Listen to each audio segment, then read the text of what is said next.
Welcome to Job Sharing and Beyond, the Future of Work podcast that goes beyond the traditional 9 to 5. I am Karin Tischler, speaker, consultant, and host of the show, where we hear from global experts every other week to discover innovative solutions and tips on how to remain a relevant employer in the future. Hello everyone to this very special episode today.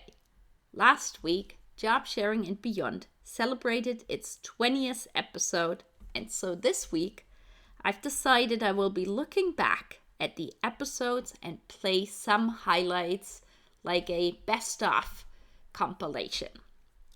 It will also give me a chance to talk more about why my guests focus on the topics flexible work, fathers in care, support for returning professionals, and transferable skills from unpaid care work, and how these all are linked together.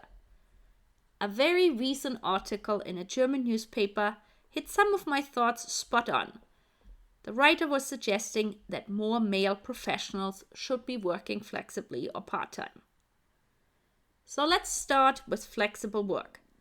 Thanks to COVID-19, many people would now define flexible work as remote work or work from home. But there are so many other aspects to flexible work, from compressed work weeks, flexible starting and ending time, and part-time.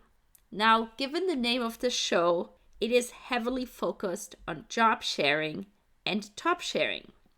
Here's the definition as it is given by our inaugural guests, Irenke Krone and Nina Prochaska, leading Swiss job sharing experts. The job sharing concept is a very simple concept. It was introduced in the 70s by a US economist.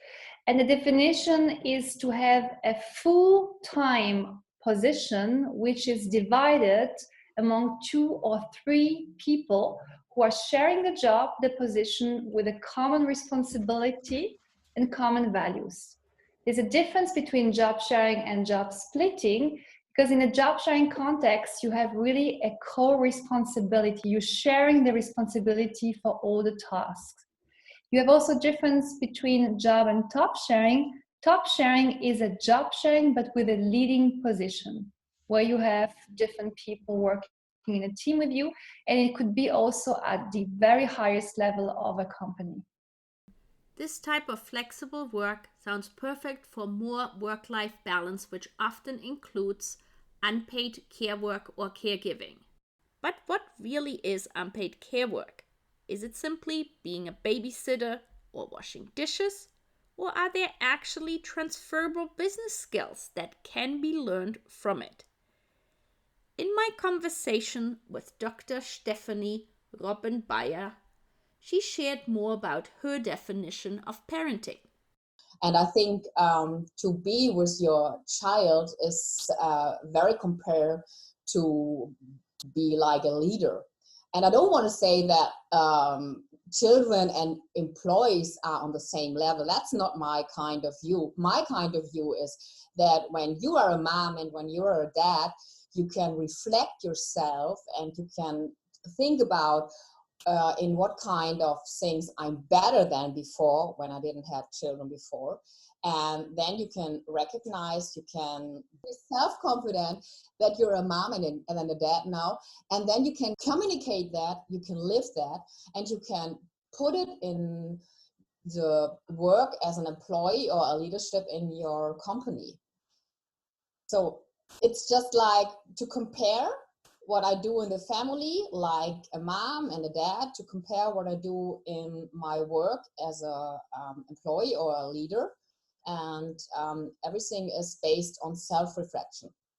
But why is job sharing so critical for someone who has other commitments outside of work but still wants to use his or her experience and skills to move up in their career? Maggie Piggott, CBE, explains what job sharing for 23 years helped her to do. We did policy jobs, we did operational jobs, We did jobs dealing with judicial appointments, which was very much an HR type role. And then, as you mentioned at the beginning, for the last 5 years, we were CEOs of the Judicial Studies Board, which had a budget of 11 million, was responsible for the training of 40,000 judges, had a judicial board, worked directly. Our ultimate boss was the Lord Chief Justice. We had loads of stakeholders, customers, etc. And in all the roles we did, we worked with ministers, we worked with judges, we worked with the voluntary sector, with the professions. It worked. And I have no doubt from other job sharers I have met that job sharing can work in almost every situation, however sort of fast or tricky it might be.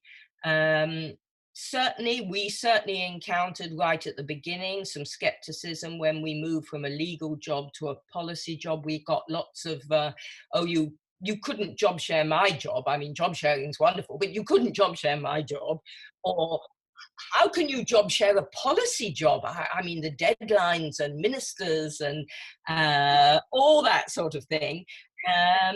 But once you get the people and it's set up and it's working, it's incredible how all that sort of disappears, and it's found to work. And then everybody settles down and really just takes it as normal. According to Esther Himmen and Katharina Winch, co-founders of Performing, professionals do not know that much about top sharing. So in 2017, I carried out this study among 146 highly qualified managers and experts, from project managers to CEOs, who work in different companies, positions, and functions. So the sample consisted of 73 women and 73 men. And what can be interesting, maybe that 84% had an academic degree and 45% were parents. So, and concerning the key findings, so there are at least 2 key findings, I would say, which are very important also for our work now as Performing. First, the interest in top sharing is very high, and surprisingly, both among women and among men. And talking about numbers, in average, more than 2/3, 67%, were quite highly interested in the idea of sharing a management or expert role. So the highest interest we found in the age cohort 31 to 40. This means that 83% of them were interested in top sharing, and this is quite high, isn't it?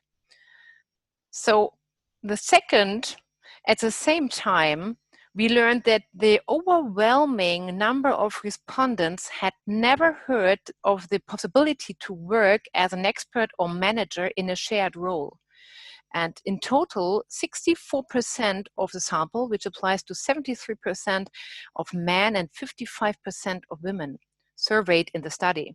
And now Nina Strassner, LLM, shares what SAP Germany has done with all of their management positions. We divide into job sharing and co-leadership. So job sharing is basically everything apart from management. And when we talk about management, we talk about co-leadership. So job sharing is something that is so normal at SAP that we don't even count it anymore in Germany. I get that question very often. So how many job sharing couples do you have?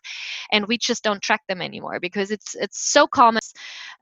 We have not only female couples, we have also male couples and mixed couples in co-leadership. Sometimes the same reasons that managers say, hey, wow, sometimes that's 40% working time. I don't want to work that many hours. I want time for my family. So I want to become a manager or stay a manager, or I can't be a manager anymore. I need a second pair of eyes. So it's possible to apply as a couple, like as a twin. for one management position. And you get interviewed, both of them, and if the hiring manager is convinced, and we have that quite often. So in Germany, with 22,000 employees right now, we already established 16 co-leadership couples in management, which is incredible. This is a lot.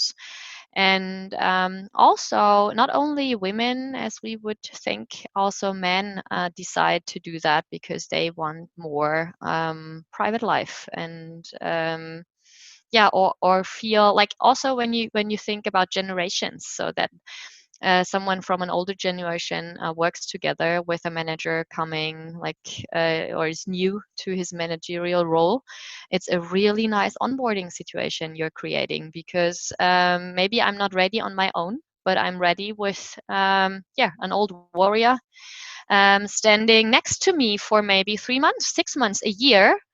And then they maybe retire because they say, hey, I want to lay back a bit, and someone else wants to start. So there are so many possibilities and varieties we could cope with. As you have just heard, Nina Stressner shared that job and top sharing is not necessarily only for moms with young children. She talked about intergenerational job and top sharing. And now, co-founder of RollShare, Sophie Smallwood, will give us more examples of what she has encountered, why people do job sharing. Writing a book as a very common use case, because it's a strenuous project and it requires a lot of focus. You know, when you're trying to write, you really need to be able to get into the flow of things. So writing a book has been a common use case. We've heard individuals say that they have a side hustle. They want to start a side business. So that's been a common use case as well. Then there's a whole use case around career portfolios. A number of individuals just want to work in different environments because they actually believe that it keeps them sharper. They believe that if they're exposed to something else in another setting, that it actually gives them an opportunity to be better in the job that they're sharing. So a number of individuals said that they are board members on different businesses, and this allows them to do that. And then there's the well-being aspect. So individuals who suffer from mental health issues, depression, we've had a few people who've reached out to us about that. A number of individuals who have chronic ailments that requires them to sort of take it a bit easier. But again, they've invested a lot in their career. Sarah Horsfall now looks at it from a business perspective, wanting to have full-time coverage as well as other reasons why people job share today. You know, we've got both sides of the equation here. We've got the fact that businesses are built on needing to have people there, on that continuity, that business model, the profitability, and we can't just forget that exists. At the same time, you know, the world of work and the profile of people coming to work and how people are, you know, staying younger for longer and wanting to stay in the workplace for longer, and millennials are coming through with different values because of what they've lived through, certainly in the UK, and the, you know, the desire for time for multiple portfolio careers even, and doing different things outside of work, different activities, personal development outside of work. These are all taking much more of a priority. And so embracing and enabling flexible working is moving away from being just about enabling mums to return. Yes, that's still a massive proportion of it, but actually the big change is coming because this is across generation and across gender. In my conversation with Professor Anjali Bansal, I found out that job sharing is a way to allow female professionals to return to paid work while still caring for their elderly relatives, which is more the reason that they're doing unpaid care work than looking after young children in India. Interestingly, Anjali mentions a company that uses job sharing in a very different manner. So I'll talk about this organization called Shared Pro. So it's a Vadodara-based organization. Vadodara is 120 kilometers away from Ahmedabad. So it's a startup So this startup is doing the matchmaking between the candidates who are interested in the job sharing options and the companies who are willing to hire them. So not necessarily it is serving only women, but it is serving for males as well. So at present, they already have 10 plus organizations which are willing to hire these employees who want to work on job sharing basis. But by the end of this year, they claim to add 20 more in their portfolio. Job sharing is often viewed as a new and innovative flexible work method. My guest, Professor Frank Reed, shared how he wrote about job sharing nearly 40 years ago and why he feels it has not taken off as much as it could have. Yeah, I think there's a few reasons for that. I mean, again, when you look at the benefits and costs of job sharing, they're pretty positive for both the employees and the employer, and for society more broadly. Um, I think that a couple of the things. One is that there are some legislative barriers to job sharing that I think we could correct. These come from things like payroll taxes, for example, which have a ceiling on the contributions. So, for example, with our Canada Pension Plan and employment insurance contributions, which are both federal programs, the employer and the employee contribute up to a ceiling level of around 50,000 or so, $55,000 per year. Beyond that, income above that is not subject to a payroll tax. So what that means is that if you have an employee who's earning $100,000, half of that income is not subject to payroll tax. If you convert that to two employees earning $50,000, then that whole $100,000 is subject to payroll tax. So that the fact that those ceilings are based on kind of annual earnings means that the payroll taxes are, you're paying more payroll taxes if you have a job, two people sharing the job, than one person working full time. And that's something which I think can easily be changed. And I think one of the ways to do that is, well, first of all, the ceilings could just be abolished and have lowered the rate of payroll tax, but have it spread over a wider, over all earnings. So at least it's a proportional tax. But if we want to retain the ceilings for various reasons, we could do that if we just converted it to a ceiling on hourly earnings. So you would say, for example, you've got someone earning $100,000, and that's like $50 an hour. You would pay tax only on the first $25 per hour. And if it was in hourly rates, then two people who were job sharing wouldn't cost the employer any more in payroll taxes than one person who were working full time. So those are sort of things. I mean, we have several of these kind of payroll taxes with ceilings. There's Canada Pension Plan, employment insurance, workers' compensation, and so on. So together these are about 15% or so of payroll. So that can be a significant factor for for employers. So I think governments could reduce one of the barriers that way. I think there's also, to some extent, just like we in the past had ideas about gender roles and so on, and the division of housework and so on. There's just some traditions, that people kind of value. In some ways, people who are working full time seem more serious to an employer than people who are job sharing. And I think we have to kind of get over those biases or those sources of misinformation, because when you look at the numbers, job shares can be very productive. There's all kinds of advantage to having two employees sharing the jobs. Although again, there's some administrative costs and there may be some fringe benefit costs, but still there are advantages in terms of higher productivity. Besides cost issues, some people are not certain how to find the right job sharing partner. JobShare Connect co-founders Jessica Charlson and Gina Huang Picarella, PhD, share their thoughts about that.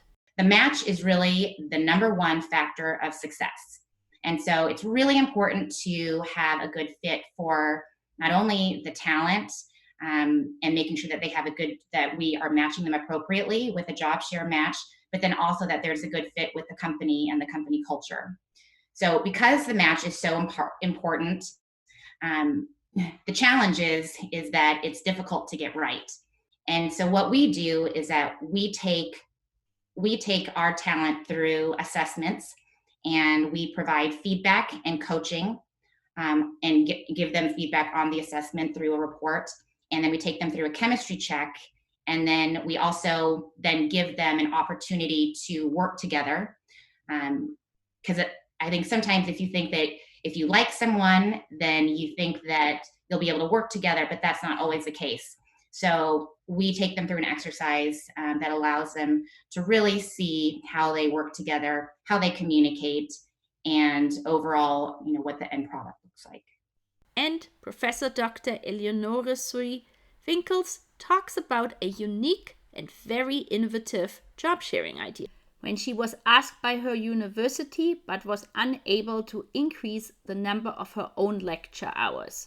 So I said, but what I could offer is to ask one of my students, maybe she wants to pick up this chance, and it's a growth opportunity for her, and I can guide her, I can supervise her.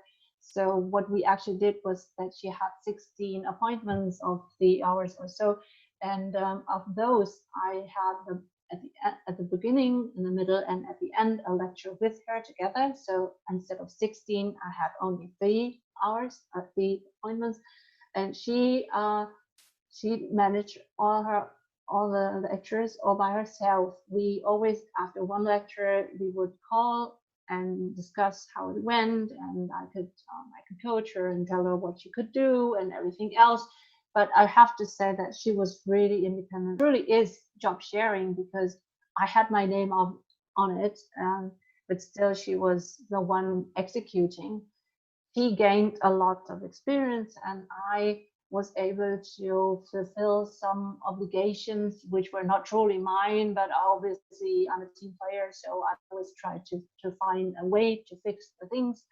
And I think that was at that time a really great experience. Thank you so much for listening to the special episode. So far, we've talked about all the different aspects of job sharing, and then we also heard that parenting can be seen as a form of leadership. In order to not make this episode completely overlong, I decided that I'm actually going to split it in 2 parts. And so part 2 will talk about another form of flexible work, and then we will talk about how dads need to get involved in flexible work as well, and my interview partners who will tell you much more about this. And then last but certainly not least, my guests who have been talking to me about the support they have created to help professionals returning back to the paid workforce after a long period of absence. So I look forward to talking to you in the second part of this special episode.